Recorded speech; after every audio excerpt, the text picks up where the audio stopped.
जो भी हमारी ऐतिहासिक रिलीजियस डॉक्यूमेंट्स हैं उन सब में घोड़ों का जिक्र है।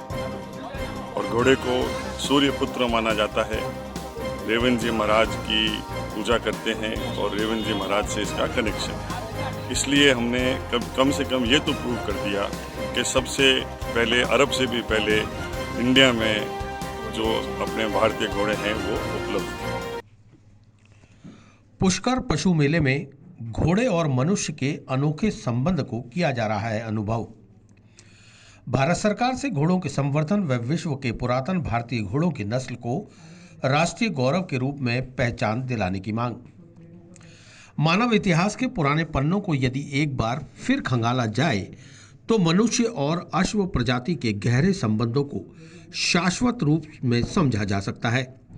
वेद, पुराण, ऐतिहासिक दस्तावेज या खुदाई में मिले पुरातात्विक अवशेष में मनुष्य और अश्व प्रजाति का उल्लेख देखने को मिलता है। इतना ही नहीं, सांस्कृतिक, धार्मिक, सामाजिक कार्यक्रमों या पशु मेलों में अश्व यानी घोड़े और मनुष्य के अनोखे संबंध को देखा और अनुभव किया जा सकता है। पुष्कर पशु मेले में भी कुछ ऐसे ही नज़ारे देखने को मिल रहे हैं, जहां घोड़ों को महज परिवहन का साधन न मानते हुए जीवन के एक अहम हिस्से की तरह अपने साथ रखा जाता है। भारतीय धर्म और संस्कृति के ऐतिहासिक दस्तावेजों में मुख्य स्थान वेदों को माना जाता है। वेदों में वरिष्ठ और पहला स्थान ऋग्वेद को मानते हैं। ऋग्वेद में अनेक स्थान पर अश्व प्रजाति का उल्लेख देखने को मिलता है। वायु, मत्स्य, भविष्य आदि पुराणों में लिखी धार्मिक कथाओं में युद्ध के साथ यज्ञ में अश्व के प्रयोग का उल्लेख है, जहां उन्हें परिवहन के साधन के साथ साथ जीवन शैली के अहम हिस्से की तरह परिलक्षित किया गया है। भारतीय अश्व संस्था के राष्ट्रीय उपाध्यक्ष रघुवीर सिंह बताते हैं, पुरातन प्रजाति में पूर्व से ही अरबी नस्ल को सबसे पुराना माना जाता है, परंतु संस्था के शोध के बाद ऐतिहासिक और धार्मिक दस्तावेजों को सामने रखा गया, जिससे भारतीय घोड़ों की नस्ल को अरबी घोड़े से भी पुराना माने जाने लगा। अब संस्था वैज्ञानिक आधार पर भारतीय घोड़ों के डीएनए के परीक्षण को लखनऊ के एक निजी लैब के माध्यम से अंजाम दिया जा रहा है, जिससे प्राप्त होने वाले नतीजों को विश्व की विभिन्न प्रयोगशालाओं और विश्वविद्यालय में अध्ययन हेतु भेजा जाएगा, जिससे वैश्विक स्तर पर भारतीय घोड़े की नस्ल को सबसे पुरातन होने का दर्जा प्राप्त हो सकेगा। इतना ही नहीं, भारत सरकार के गजट नोटिफिकेशन में सबसे पहले मारवाड़ी और काठियावाड़ी नस्ल को शामिल किया गया था। नूतन शोध के बाद इस गजट नोटिफिकेशन में जन्स्कार, स्पीति, मणिपुरी और हाल ही में सिंधी नस्ल को जोड़ा गया है। रियासतकालीन भारतीय राजाओं की अश्वसेना, जिसमें Kachhawa brigade, Gwalior brigade, Jodhpur brigade, Udaipur brigade के रिसालों को एकीकृत करके 61st कैवलरी भारतीय सेना ने स्थापित की। जब भारत के राष्ट्रीय चिन्ह में घोड़े को दर्शाया गया तो भारत सरकार को घोड़ों के संवर्धन की ओर ध्यान देना चाहिए, जिससे भारत में आम लोगों का रुझान घोड़ों की ओर बढ़ सके और विश्व के पुरातन भारतीय घोड़ों की नस्ल को राष्ट्रीय गौरव के रूप में एक बार फिर पहचान मिल सके। मैं राघवेंद्र सिंह ढूंढलोद, भारतीय अश्व संस्था का फाउंडर सेक्रेटरी और फिलहाल उपाध्यक्ष के पोस्ट पे हूँ। हम लोगों ने जब से ये indigenous horse society of India शुरू करी 97 में, जब से हमने काफ़ी रिसर्च वर्क किया इसके ऊपर।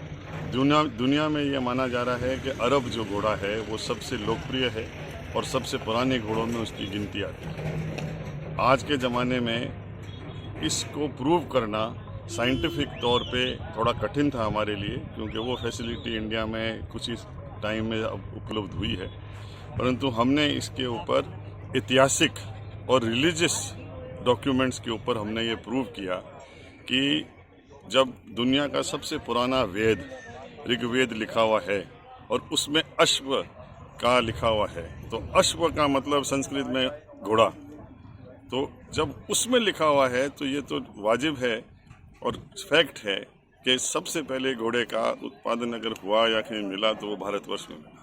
उसके बाद में आप रामायण ले लो, महाभारत ले लो, जो भी हमारी ऐतिहासिक रिलीजियस डॉक्यूमेंट्स हैं उन सब में घोड़ों का जिक्र है। और घोड़े को सूर्य पुत्र माना जाता है। रेवण जी महाराज की पूजा करते हैं और रेवण जी महाराज से इसका कनेक्शन है। इसलिए हमने कम से कम ये तो प्रूव कर दिया कि सबसे पहले, अरब से भी पहले इंडिया में जो अपने भारतीय घोड़े हैं वो उपलब्ध थे। साथ ही आपको ये बताऊं कि अब हम डीएनए के ज़रिए से इसकी बोन्स और बाल और दुनिया भर के जो लैब्स हैं उनसे हमारी बात चल रही है। अमेरिका में इस पर रिसर्च हुई है, कैम्ब्रिज यूनिवर्सिटी लंदन में इसकी रिसर्च हुई है और अब लखनऊ में इसकी रिसर्च हमारे इंडियन लैब में हो रही है। तो जल्दी हम साइंटिफिक तौर पे भी इसको प्रूव कर पाएंगे। भारत के अंदर भारतीय सरकार से इंडियन गवर्नमेंट का जो गैजेट नोटिफिकेशन है उसमें पहले कुछ ही ब्रीड को शामिल किया गया था, जैसे कि मारवाड़ी, काठियावाड़ी, ये गुजरात और राजस्थान में उपलब्ध ज़्यादा हैं। उसके बाद में झंसकारी जो जम्मू कश्मीर, लेह लद्दाख में मिलते हैं, स्पीति घोड़ा जो हिमाचल प्रदेश में मिलता है, और उसके बाद में अगर आप मणिपुर की तरफ जाएं तो मणिपुर ब्रीड मिलती है। इस प्रकार से इनको ही रिकग्नाइज किया गया था। अब फिलहाल रिसेंटली हम लोगों की मेहनत से सिंधी घोड़ा भी रिकग्नाइज हो चुका है और वो भी गैजेट नोटिफिकेशन में शामिल हो गया। अब जो इतिहास और इसकी बातों को देखते हुए इस घोड़े की लोकप्रियता हिंदुस्तान में बहुत गजब तरीके से हुई। आज के इस खर्चीले जीवन में आम लोगों के लिए अश्वपालन महज विलासिता या महंगा शौक पालने जैसा है, पर पुष्कर के अंतर्राष्ट्रीय पशु मेले में अब घोड़ों के प्रति रुझान साफ देखने को मिल रहा है। पशुपालन विभाग से प्राप्त आंकड़ों पर नजर डाली जाए तो सन 2001 में 1923 तो सन 2009 की विषम परिस्थितियों के बावजूद 3,734 घोड़े बिकने को पुष्कर पहुंचे। पशुपालकों ने बताया कि घोड़े के पालन में लाखों रुपए खर्च होते हैं। इसी कारण से घोड़ों की कीमत पुष्कर मेले में 30 से 40 लाख रुपए तक आंकी जा रही है। पशुपालक बताते हैं कि नए स्थान पर मेला आयोजित करने की वजह से खरीदारों की संख्या में फिलहाल कमी है। जैसे जैसे मेले के रंग परवान चढ़ेंगे वैसे ही घोड़ों के व्यापार में भी इजाफा देखने को मिलेगा। और क्या बेचना है और सर कितने मैं बीकानेर से आया हूँ, जी। अपने एक जानवर लेकर आया हूँ, मुकरा कोल्ट है 2 दांत का। उसके मैडम फर्स्ट विजिट है मेरी, तो यहाँ पे अभी तो मार्केट अच्छा है। अभी आज कल से आज इसमें भरने लगा है मेरा, काफ़ी लेन देन हुआ है यहाँ पे और प्राइजेस भी काफ़ी अच्छा लग रहा है। देखते हैं आगे। तो आप कौन सा घोड़ा लेके आए हो? मेरे पास ये है केसरी घोड़ा है। कोती घोड़ा है। हाँ केसरी घोड़ा है, बाने वाले लाइन का बच्चा है। अभी 2 दांत हुआ है, 61+ हाइट है इसकी। कितनी उम्र है इसकी? इधर देखो ये भैया। लमसम 26 महीने का हो गया भाई। अच्छा। हाँ भाई, भाई की 3.5 लाख रुपये। और इसमें क्या क्या पालना पड़ता है आपको, जैसे बच्चे की जैसे पालते हो? पालने का तो वही है ना कि यार जो भी बच्चा पलेगा बचपन से अपने पास रहा है, तो ये खुराक उसकी टाइम मेंटेनेंस है। वाइट बच्चे में क्या होता है, इसके कलर में जो शाइनिंग है इसकी, सबसे ज़्यादा मेहनत इसी घोड़े पे लगती है, साफ़ रखना इसको घोड़ों। सबसे मेन इसकी दिक्कत आती है पेट दर्द की घोड़ों में, उसका भी केयर करना पड़ता है आपको, हर चीज़ में ध्यान होना चाहिए, अपने बच्चे की तरह इसको पालना पड़ता है। भाई साहब मैं हरियाणा से आया हूँ, रोहतक ज़िले से, गांव भगवतीपुर है। ये मारवाड़ी नस्ल है। अली शान का पोता है, पवन का बेटा है, 3.5 साल का, 2 दांत बच्चा। इसको पालने में क्या कठिनाई आती है आपको? भाई साहब कठिनाई तो वही है, बच्चे की ढड़क पाले जाते हैं। बहुत घर की ब्रीड का है, अपनी घोड़ी का खुद की का। तो आपके पास कितनी घोड़ियाँ हैं? मेरे पास है फिलहाल 4 पशु, कौन कौन से नस्ल के हैं? सारे मारवाड़ी नस्ल के। वो कितनी रेट होती है इनकी? रेट तो भाई साहब जैसे मैंने इसके 21 लाख रुपए मांग रखे हैं। हाँ। तो कितने लगाए गए हैं अभी?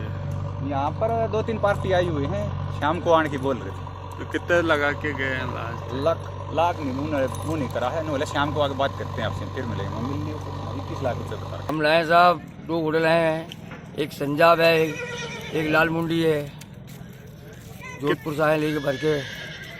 अब यहाँ जमती जमेगी गिरा की, तो यहाँ मन लगता नहीं है। उम्र कितनी होती है इनकी? घोड़े की उम्र? हाँ, आप लेके आए जो घोड़े की उम्र साहब हमारे पास तो 40 साल का घोड़ा भी मरा है। हाँ। और घोड़े की कोई उम्र नहीं है, भगवान के हाथ में है, इसकी इनकी कोई उम्र नहीं होती है। तो इनको पालने में क्या दिक्कत होती है? क्या कैसे? इनकी सेवा करनी पड़ती है साहब। लाना है, रचका है, कुत्तर है।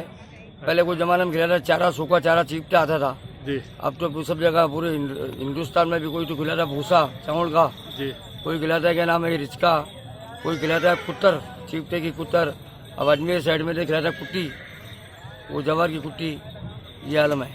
तो इनको पालने में क्या कठिनाई आती है और वो कैसे बेचते हो आप? अब भाई साहब ये शौक ऐसा है, इस शौक के पैसे हैं, समझ गए आप? जी। शौक के पैसे हैं। भारतीय पुरातन इतिहास और वर्तमान के राष्ट्रीय प्रतीक घोड़े के प्रति भले ही सरकारी उदासीनता रही हो, पर पुष्कर मेले में घोड़ों के प्रति बढ़ता रुझान देखकर यह उम्मीद लगाई जा सकती है कि आने वाले समय में घोड़े की नस्ल के सुधार और इससे आम जन तक पहुंचने में ज़्यादा वक्त नहीं लगेगा। सरकार को चाहिए कि घोड़ों के संबंध में शोध कर रही संस्थाओं को सहयोग करे, जिससे वैश्विक स्तर पर भारतीय नस्ल के घोड़ों को गौरव की दृष्टि से प्रदर्शित किया जा सके।